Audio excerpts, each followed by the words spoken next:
Bonjour à toutes et à tous, et vous êtes avec l'Actuality Team sur PFM 99.9. Aujourd'hui, on clôture notre émission sur l'éducation.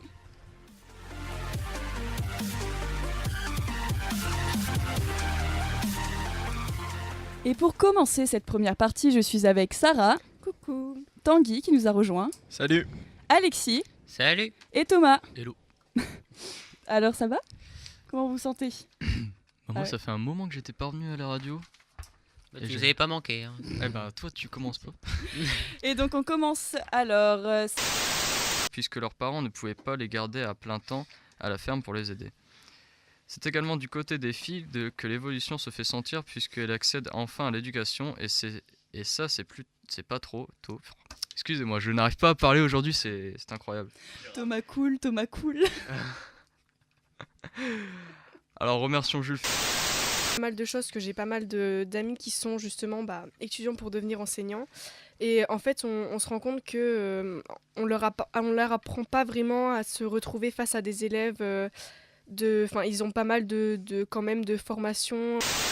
On travaille déjà beaucoup par groupe et ils font des projets, par exemple l'écriture d'un texte. Un texte ils vont écrire des textes par groupe, ils vont en choisir un et puis après ils vont par exemple le publier dans un petit journal, ce qu'ils font régulièrement, ou alors travailler dessus, l'exploiter et puis trouver de nouvelles recherches à faire ou des ateliers autour de ce texte. Et c'est un texte qui est écrit chaque fois sans contrainte, c'est-à-dire que l'enfant, on lui dit pas écris un texte sur ci ou avec ça, l'enfant laisse aller son imagination. C'est aussi des écoles qui privilégient beaucoup qui ne les privilégie, vous m'avez comprise, pas. Privilégié. Merci Alexis, j'en avais besoin. Et donc, mais qui les met au même niveau en fait que tout ce qui est théorique. En maternelle, tu leur dis cette semaine tu fais quoi ? L'enfant il va sentir comment il va sentir vraiment bien, tu vois, on me demande ce que je veux faire, qu'est-ce que j'ai envie de faire cette semaine ? J'aimerais bien, je sais pas moi, aller me promener dans la forêt et aller regarder c'est quoi un écureuil ou je sais pas, qu'est-ce qu'ils mangent les... Ouais, ça fonctionne entièrement sur la curiosité, sur... Voilà, mais sauf que l'humain est curieux de nature et en fait c'est ça qu'on n'exploite pas assez dans les écoles aujourd'hui. Et sinon, pourquoi les gars, une autre réaction ? Moi je trouve ça vachement intéressant. Merci Thomas.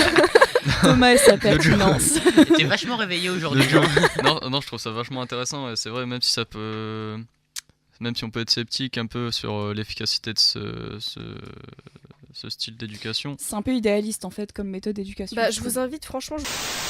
Bon, allez, je sais qu'il en meurt d'envie depuis 20 minutes. Tanguy, lance la musique. Alors c'est très important. La musique qu'on va avoir l'honneur d'écouter, elle est de Naaman, c'est un auteur-compositeur français de reggae. Ouais. Il a 26 ans. Laissez l'écouter. Et aujourd'hui c'est Smoke Tricks. Smoke tricks, that's the way we used to fly away. Sexual in this fun top today. I love to win me up rock. Nos villes, dans nos collectivités et dans notre pays, puisque à la NACEJ par exemple, on a lancé toute une série de vidéos citoyennes, c'est-à-dire qu'on a fait avec des jeunes de conseils de jeunes, notamment sur Blagnac, à côté de Toulouse, des interviews, des micro-trottoirs comme on dit, qui avaient pour but de demander aux jeunes qu'est-ce qu'ils pensaient aujourd'hui, quels étaient les défauts en fait de l'éducation républicaine et qu'est-ce que les gens ne savaient pas. Avec Sarah, on va essayer de rentrer en contact avec Touche pas à ma ZEP, qui est un collectif, ainsi que des syndicats comme Sud Éducation, donc ça, on verra après. Mais tout d'abord, donc j'aurai des questions pour vous. Vous êtes prêts ? J'écoute. Tu écoutes ? Tu es à l'écoute ? Alors attendez. Il a perdu ses feuilles. Alors, il y a des questions. Il y en a tellement. Quoi. Alors déjà, je vous ai demandé, est-ce que vous en avez entendu parler ? Si oui, comment ? Oui. Alors... mais ça va, toi. Effectivement, c'est bien. Enfin, être classé en ZEP comme ça, ça aide. Les élèves sont censés mieux s'en sortir, etc. Par contre, quand tu dis, par exemple, sur un CV ou quelque chose comme ça, tu présentes quelque chose à un employeur, tu dis que tu étais dans un établissement zone d'éducation prioritaire, ça claque pas, quoi. Tu dis... Pas forcément, mais en même temps, ils vont pas avoir des fonctions haut placées.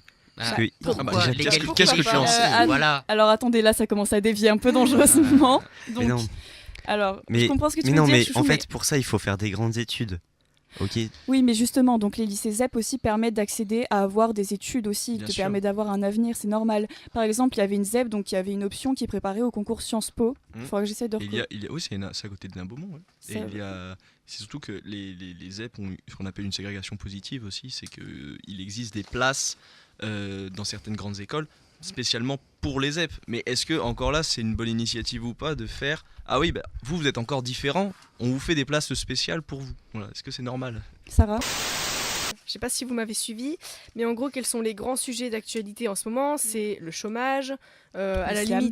limite l'environnement parce qu'on en parle de plus en plus, L'insécurité. l'insécurité beaucoup aussi, oui. Et donc, honnêtement, Migration. je pense que C'est pas un jeu, hein. C'est un pendu. Qui dit mieux Consonne. on fera un Scrabble après si vous voulez. Non, mais sérieusement, je pense que les politiques, ce qui montre vraiment. Notre réaction, les autres. Très bavard aujourd'hui, Sarah?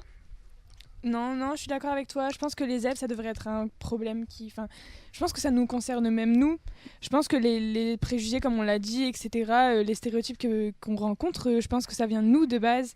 Ça vient des élèves qui disent ouais, tout est en ZEP, c'est nul, machin. Enfin, c'est ce que vit une jeune fille sans abri que la presse a renommée Marie parce qu'elle voulait pas donner son prénom, normal. Elle et un groupe de 6 autres jeunes, tous sans abri, sont depuis novembre dernier prises en charge par les enseignants de Saint-Ouen, en Seine-Saint-Denis. Leur but, offrir à ces jeunes la chance d'avoir à nouveau une place au premier rang de salle de classe du lycée Auguste Blanqui. Parce que oui, pour Marie et ses camarades, la vie est devenue un peu trop compliquée à gérer. Entre la rue, la famille, les appels des centres d'hébergement, le lycée c'est un peu la goutte d'eau qui a fait déborder le vase. Imaginez-vous, dans le couloir de votre lycée, affamé, le portable dans la main en attente de nouvelles, avec le regard des autres sur vous parce que oui, vous n'avez pas eu le temps de vous prendre votre douche, oui, vous n'avez pas le temps de prendre soin de vous, et oui, ça fait 5 jours que vous portez les mêmes vêtements, et que oui, bien sûr, votre chignon, vous le faites parce que vos cheveux sont gras et que non, vous n'avez pas eu le temps. Elle nous raconte d'ailleurs qu'elle ne prenait pas de douche, et dès qu'on la voyait, on savait que quelque chose n'allait pas. Donc elle dit tout ça au micro de France Info. Dur, hein, la vie comme ça. Sans oublier le stress qui hante vos nuits et la peur qui vous tord les entrailles. Parce que comme elle le dit si bien, dans la rue, t'as toujours peur. Et l'État dans tout ça, il fait quoi ? C'est justement vers l'État que se sont tournés les professeurs de l'établissement, réclamant la prise en charge des lycéens. Parce que c'est pas tout ça, mais elle est en terminale S, Marie. Et que c'est pas avec un carton sous un abribus qu'elle va pouvoir avoir son bac et devenir aiguillère du ciel. En attendant de trouver mieux, ils s'organisent pour récolter ce dont ils ont besoin, comme de l'argent, de la nourriture, ce qui a déjà permis de payer une chambre d'hôtel puis un petit studio pour toute la bande près du lycée, où ils pouvaient réviser en paix avant leurs épreuves de bac blanc. Alors plus jamais j'en entends un se plaindre à cause des cours, vous m'entendez ? Clairement. Merci Sarah. Donc, alors en effet, Saint-Antoine... Ça montre vraiment en fait qu'aujourd'hui il y a quand même une certaine prise en charge des handicapés, que ça soit des handicapés dans leur corps ou dans leur esprit. Je pense que c'est quand même pas mal pris en charge. Rares sont aujourd'hui les enfants ou même les adultes handicapés qui... Enfin non, c'est... Évite de lui couper la parole. Elle a pas fini. Bah ouais, quand même. Va se faire taper. Sarah. Oui, et donc rares sont aujourd'hui les personnes handicapées qui sont pas du tout pris en charge, quoi. Voilà, c'est bon, tu peux parler, François. François. On m'appelle François maintenant. Chouchou. En fait, quand vous êtes vénère, vous m'appelez François. C'est ça. Non, mais je pense que ça coûte encore trop cher. On vous revoit la semaine prochaine. Enfin, on vous réécoute. Inch'Allah. Vous réécoutez la semaine prochaine. C'était l'Actuality Team sur PFM 99.9. Au revoir. Salut. Salut.